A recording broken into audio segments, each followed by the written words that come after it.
All right, we're going to go ahead and roll into our post-race and hear from our winning team tonight, 65th Annual Bojangles Southern 500, and winning here at Darlington for the first time in his career is Kevin Harvick, and he drove the number 4 Budweiser Chevrolet for Stuart Haas Racing, and this is the first driver. Kevin becomes the first driver to win from the pole at Darlington since Dale Jarrett did it back in 1997. Congratulations, Rodney. And Kevin becomes the first double winner of the season as well. So that's a big deal. That's going to pay dividends here later this fall. And but congratulations to this race team. Certainly, you had a fast car from the time we started Friday. I had a fast car tonight, led a lot of laps, and made that move there at the end.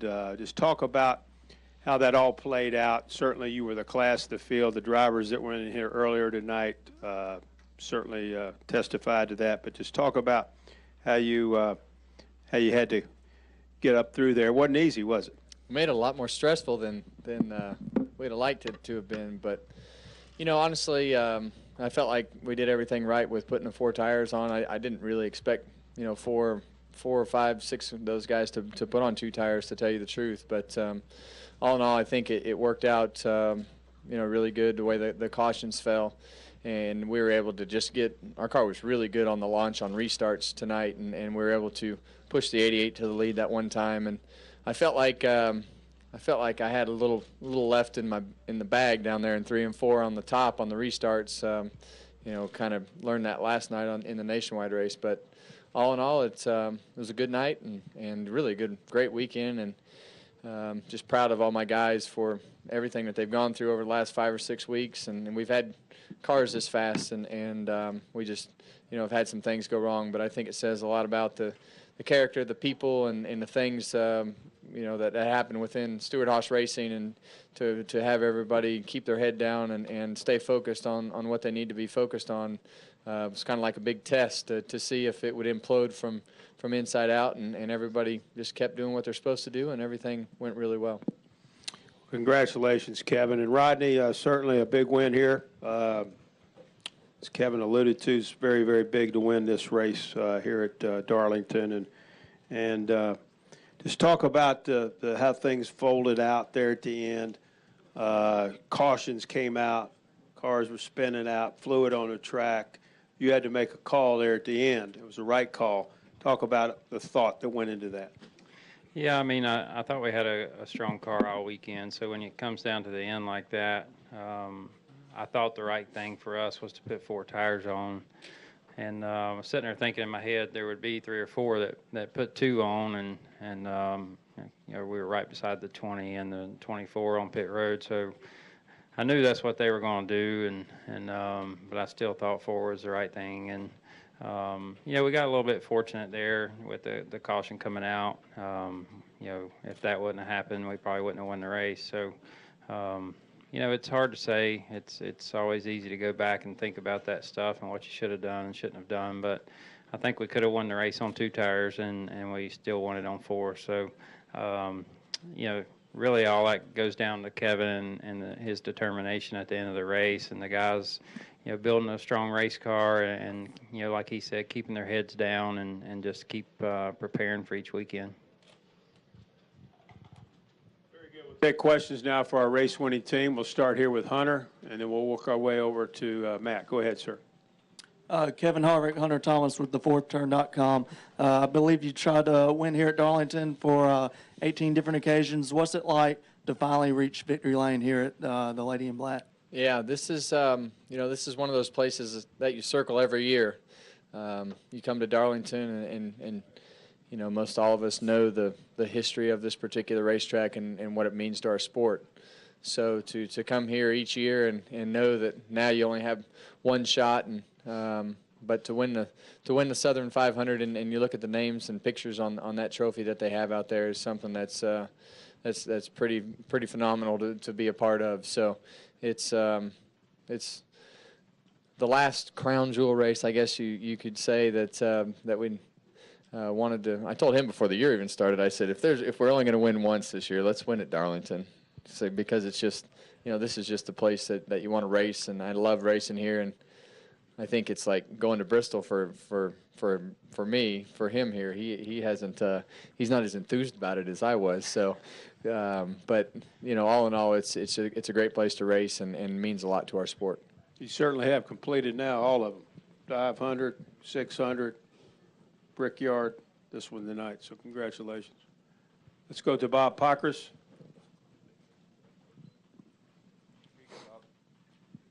Bob Parker, Sporting News. For Rodney, inspections seem to be a challenge for you guys this weekend. When you have to kind of tweak on the car to kind of get it through tech, does that mess up any of the steps? I mean, are you sitting there wondering whether everything you had planned is now kind of out the window? No. How's your legs feeling? They good? No, it was never an issue, really. I think everybody saw we did have a few problems getting through qualifying inspection, and it really just comes down to hitting it right, across the platform, and it's been a learning curve for everybody, basically, and it seemed to change a little bit from the first time we went through until qualifying, and then.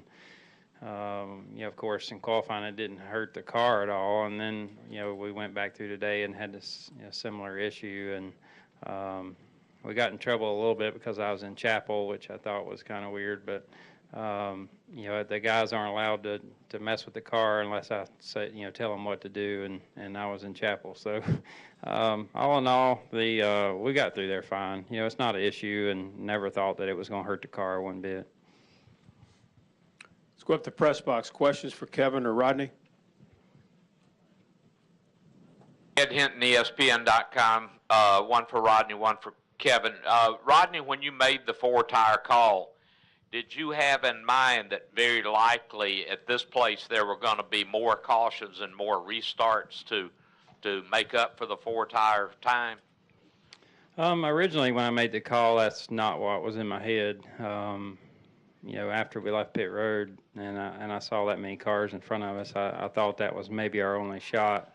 It worked out good for us, but, the thought process going in was maybe, 3 cars would take 2 and we'd be able to drive by them before we got to the end of the race. And we were a little fortunate that things played out the way they did. And for Kevin, what did you think of that call after the 48 took 4 and jumped out there to that lead on that restart? I'm a 4-tire guy, so I would have probably argued a little bit if he'd have said 2 tires on the radio. It's one of those places where the cars were so ill handling tonight as we went into the race. We never really saw how ill they were going to be in practice because they never really drove like that. Our car drove, good for 20 laps. You get to lap 12 and 15, and the cars really started to go south pretty quick. But it was a lot of fun. You could use the whole racetrack top to bottom, and that made it a challenge to figure out where you needed to be and what you needed to do to your car. But all in all, it was a very challenging race and a lot of fun to drive. Let's stay up in the press box. Go ahead for another one.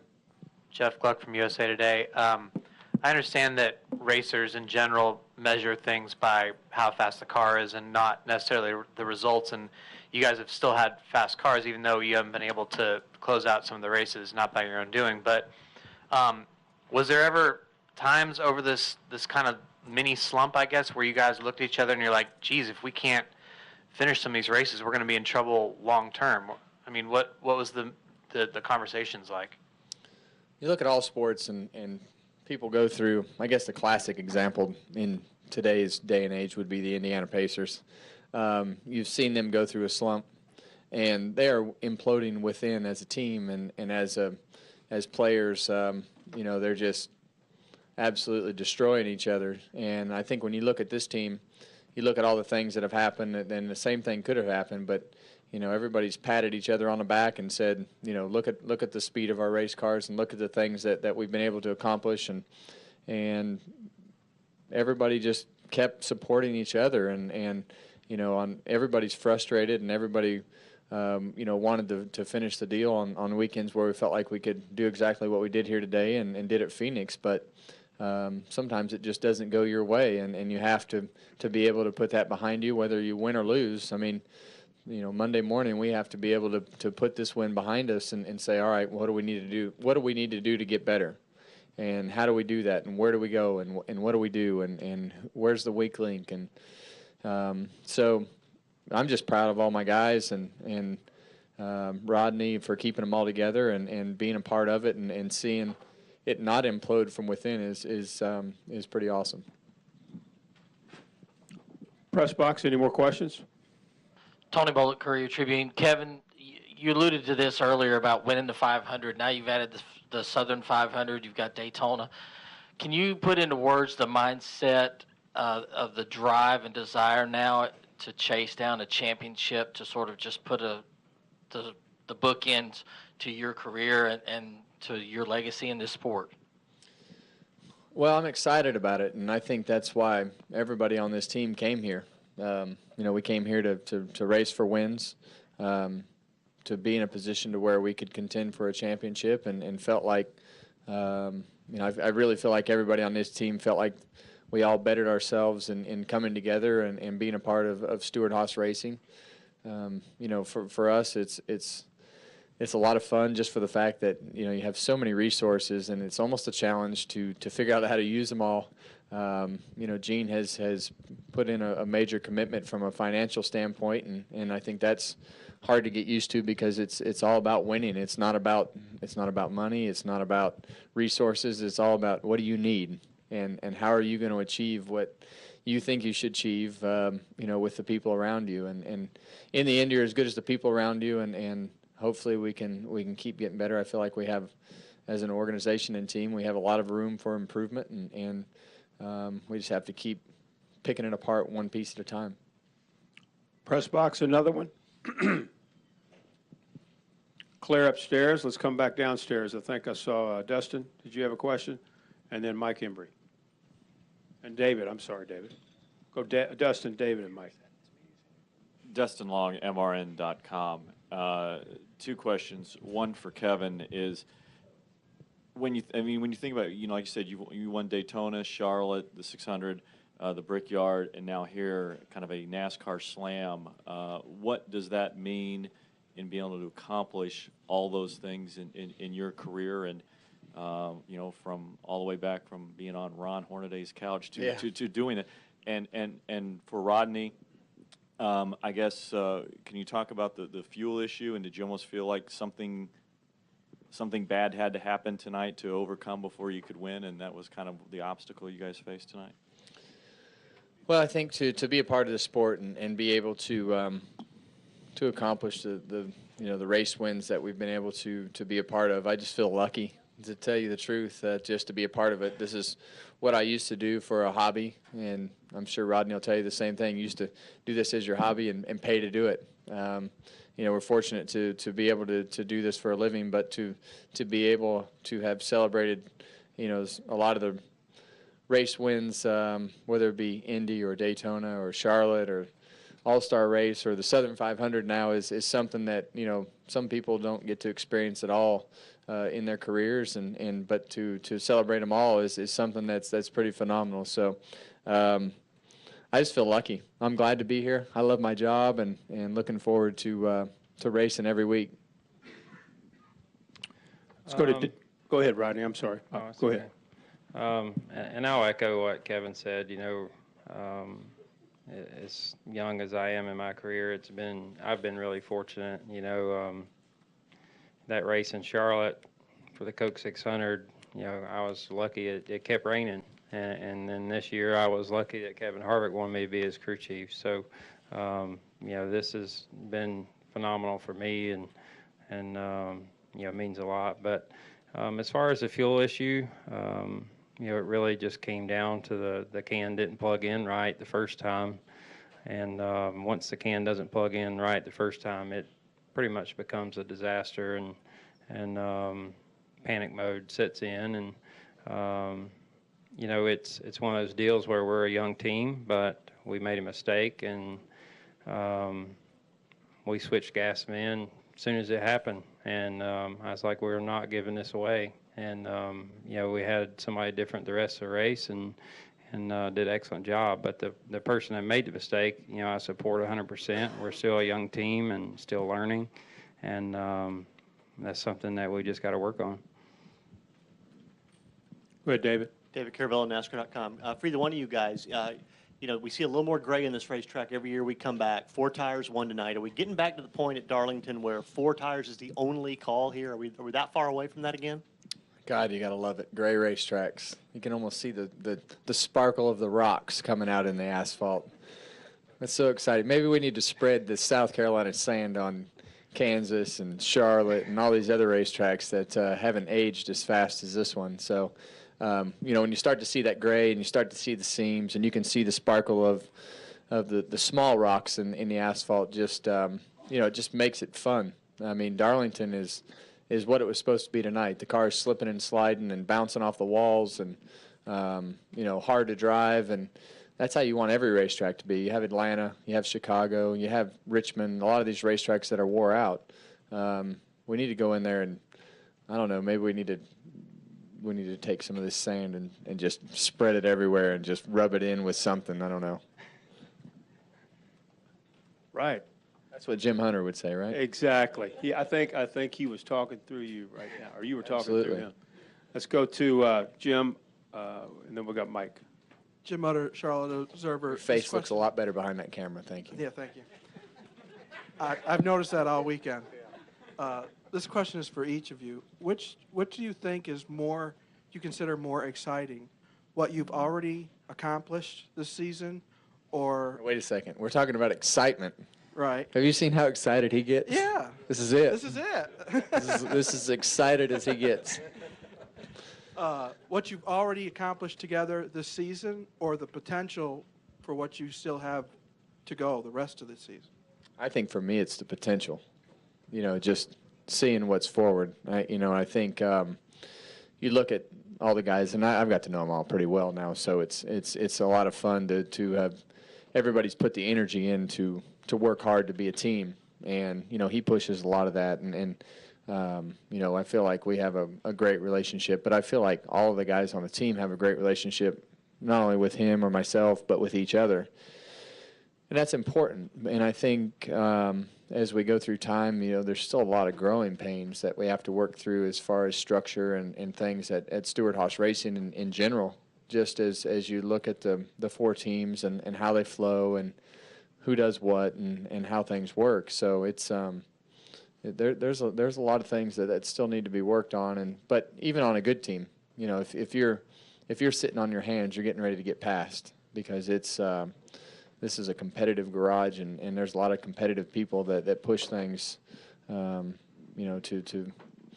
the point where they get themselves into victory lane. For me, it's, everybody thinks I don't get excited. I was as excited as about anybody out there on that pit box. But, 10 minutes after the race, I'm already thinking about everything that we did wrong and, stuff that we should have done better. So, like he said, we've got a lot to learn and a lot to get better at. But, like I said, at Phoenix, I thought, the day I walked in there, it was going to be June or July before we could win a race. And we're sitting here now, and, without mechanical issues, we could have won 2 or 3 races, maybe 4 races, maybe 5 races. I mean, we've had good cars every week, and but that's part of the learning process. And like he said, we've had each other's backs through all of it. There's been other weeks that were tougher than others, but the thing that's so great about the team so far is, I struggled really bad one week. I'll say, Bristol, I struggled to get over. It was something that we've always run good there, and that's one of the ones I always wanted. It ended up being a night race at Bristol, and I wanted it pretty bad. And it took me until Wednesday to get over it, which is unacceptable. We need to put things behind us and move on. And everybody patted me on the back, and we've done that every week. So it's been a lot of fun. Go ahead, Mike. Mike Embry, USA Today. Rodney, barring a tsunami or something, you guys are in the chase. I know you still want to win every week, but how does that change what you can do? Can you experiment more, test differently, et cetera? Big changes there or not? I talked to Claire about this in Victory Lane, and it just, for me, it just doesn't work that way. And anybody that knows me, if we're not the fastest car in practice, I'm not happy. And if we don't sit on the pole, I'm not happy. If we don't win the race, I'm not happy. So we've just got to keep working to make our team better. And I think the way that we got to make our team better is to keep bringing good cars and keep trying to win races. You know, we've got some things that we need to get better, you know, as far as the organization. But all in all, I think we're just going to keep, you know, doing the things that we've been doing and focusing on what we can focus on and keep moving forward. Let's go back up the press box for a question. Go ahead. Reed Spencer with the NASCAR Wire Service. Kevin, you talked about the resources that Gene brings to the table. On Monday, he's going to hold a press conference to talk about the Formula One license that he's been granted, and that obviously is likewise a huge commitment in terms of time, resources, and money. What sort of effect do you think that's going to have on the Cup program? I have no idea. You know, obviously, I think when you look at the things that it takes to, I shouldn't even comment because I don't even know what it takes to start or where you even start to build a Formula One team. I guess we'll have a great carbon fiber shop. That's for sure. So that'll be a good thing. But all in all, you know, I think Gene loves racing, and I've learned that. You know, he's one of those guys that he has very few hobbies, and I'm still getting to know Gene and you know, the people around him. But you know, as I've gone through time, Gene likes to win races. Gene likes to be at the racetrack. He loves the challenge of doing things that other people don't do, and he's fortunate to be in a position financially to experience those things, and I'm excited to see how it all unfolds. But I guess we'll see what his plans are, and I'm excited to be watching it and see how it all takes place. I believe we're clearing the press box. Is that correct? Okay. I think I saw one more hand. Bob Pockris, will finish it up with Bob. How far did you run today, Bob? Long, far. 13.2 miles. Man. He ran a half marathon. He's in You got here any tonight. blisters? You got any blisters on your feet? Oh, yeah. Go ahead, Bob. What are you laughing at, Utter? You can't run that far. For Rodney, of all the, I mean, you guys have had what I would think would be kind of crazy things happen to you. Were they all just freak things, or was there anything that you felt was kind of a kind of quality control thing on your guys' end? I think no matter what the situation, you could have done it better. You know, we had a hub failure at Vegas, and you know, it really comes down to some of it being a new team, you know, and not kind of going through the processes of what hub should we be running on and stuff like that. But you know, every single thing you learn from it, and it's stuff that you could have done different. None of it was really one person's fault. You know, we've just had some really weird stuff happen, but you know, we've took measures to make sure that it doesn't happen again, and that'll, you know, pay dividends, you know, later in the season.